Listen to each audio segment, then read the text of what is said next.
कभी किसी ज़माने में शेयर मार्केट के एक पंडित ने कहा था दोस्तों कि शेयर बाज़ार वो गहरा कुआं है जो पूरे देश की प्यास बुझा सकता है।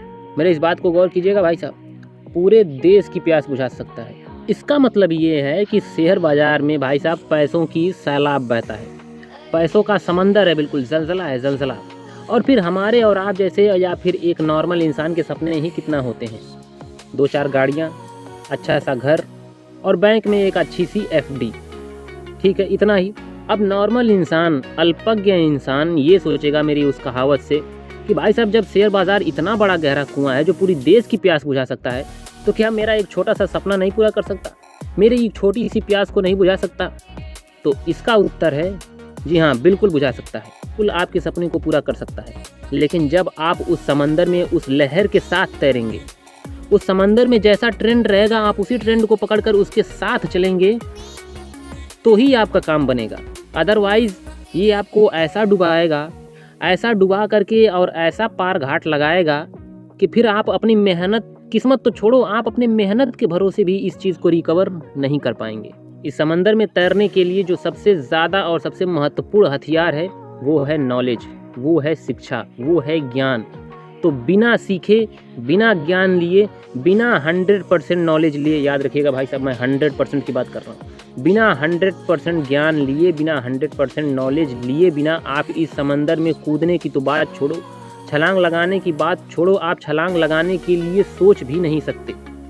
ठीक है, तो अभी दोस्तों बहुत हुआ तुकबंदी में बात, अब चलिए खुल के बताता हूँ आपको पूरी कहानी। आप दोस्तों इंडियन शेयर मार्केट के इंडेक्स निफ्टी 50 का ज़रा आप ये चार्ट देखिए एक बार।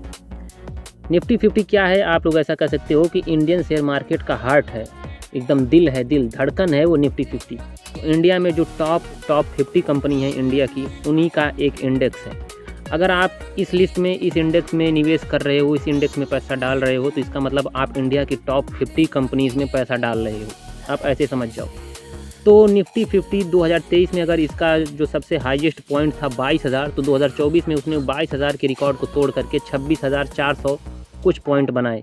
मतलब उसने क्या किया, अपने एक साल के हाई को तोड़ करके एक नया हाई स्थापित किया।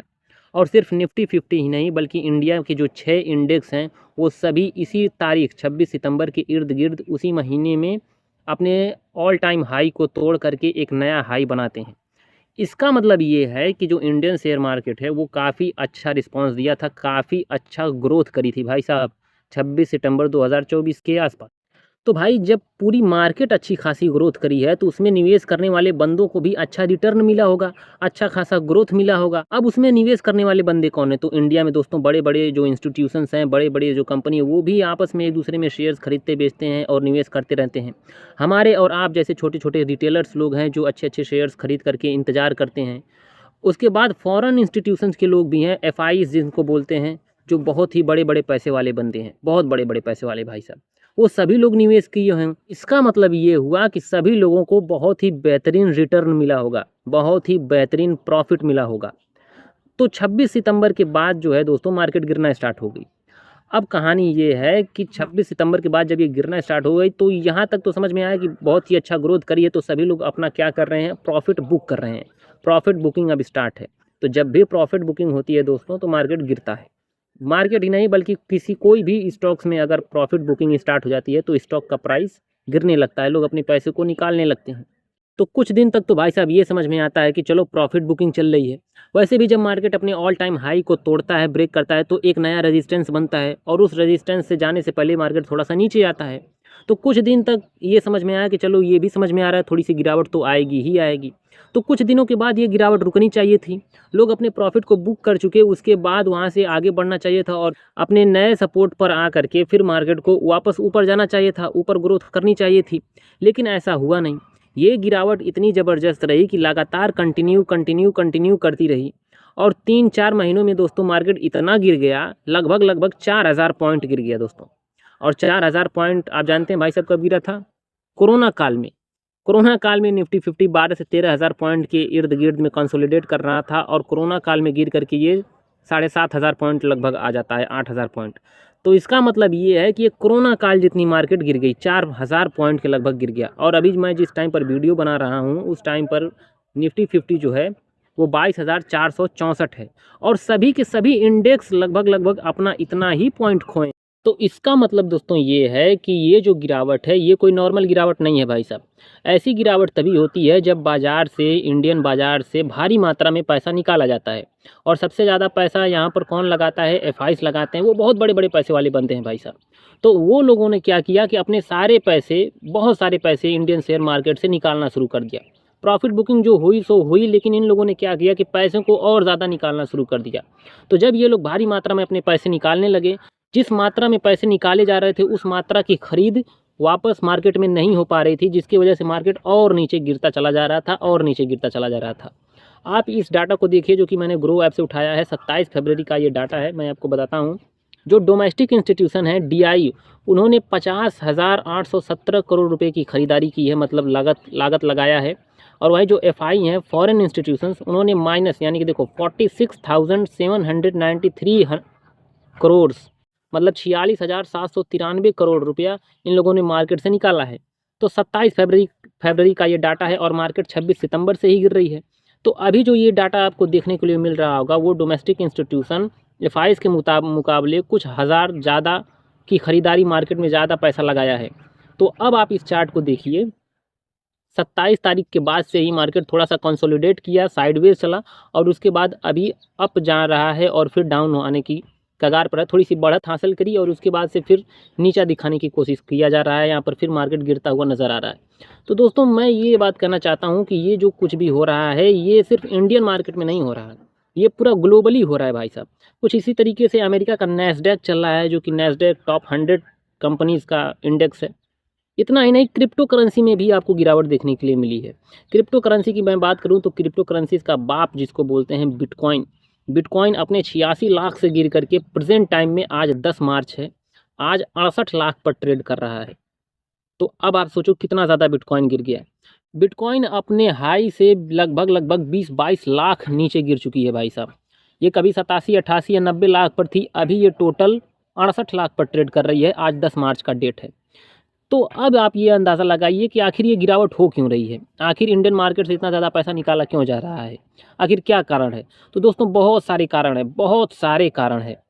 मिडिल ईस्ट में देखो तनाव भी बढ़ा है, अमेरिका का और यूक्रेन के बीच में भी तनाव बढ़ा है। खास करके बिटकॉइन में दोस्तों एलोन मस्क की एक्टिविटीज़ जो होती हैं वो भी मायने रखती हैं कुछ हद तक। और जितने जितने बड़े बड़े ये जो एफआईज हैं, फॉरेन इंस्टीट्यूशन हैं, इन लोगों के ऊपर जो न्यूज़ेस निकल करके आती हैं वो सभी चीज़ें प्रभाव डालती हैं सभी मार्केट के ऊपर। कहीं ना कहीं सभी न सभी स्टॉक मार्केट्स आपस में लिंक होते हैं, कहीं ना कहीं जो क्रिप्टो करेंसी है वो भी सब कुछ आपस में ही लिंक होती है।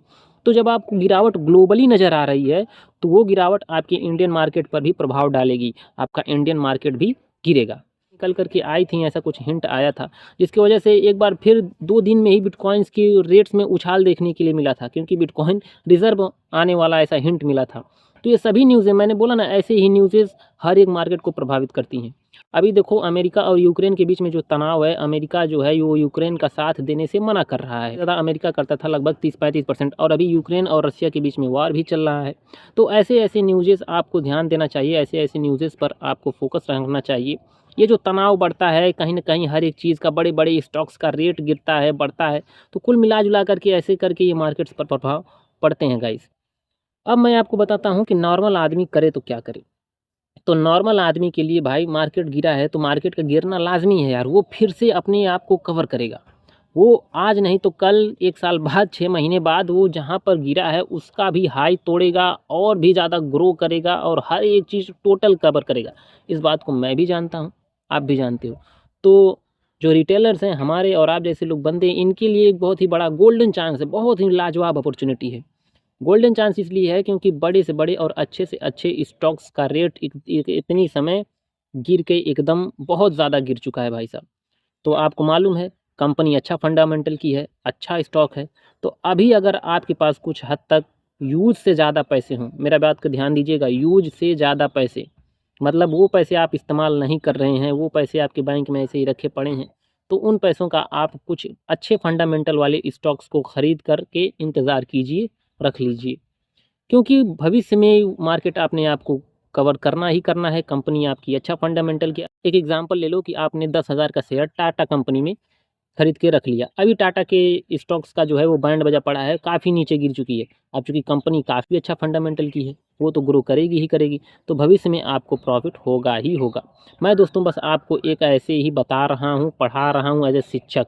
मैं ये नहीं कर रहा कि आप जाओ खरीद ही लो। भाई खरीदना ना खरीदना आपके ऊपर है, अपने ऊपर आप लोग डिसीज़न लेना। आप हो सकता है आपके भाई, आपके चाचा, आपके दादा परदादा, आपके टीचर मुझसे ज़्यादा ज्ञान रखते हैं, मुझसे ज़्यादा समझदार हैं वो लोग, तो आप लोग उनसे एक बार राय मात्रा ज़रूर लीजिएगा। और बिना सीखे भाई स्टॉक मार्केट में तो बिल्कुल मत घुसिएगा, ये मैं पहले आपको बता देता हूँ। मैं इस चीज़ को एज अ गोल्डन चांस मान रहा हूँ, एज अ गोल्डन अपॉर्चुनिटी मान रहा हूँ इस गिरावट को, ये भारी भरकम गिरावट को। तो अभी आपको लगाने की ज़रूरत हो सकती है मेरे नज़रिए से। बाकी ये मार्केट गिरता रहेगा, फिर बढ़ता रहेगा, बहुत सारी वीडियोस बन सकती हैं और धीरे-धीरे मैं आपको सारी चीज़ें बताऊँगा। मिलते हैं आप लोगों से नेक्स्ट वीडियो में, तब तक के लिए बाय बाय।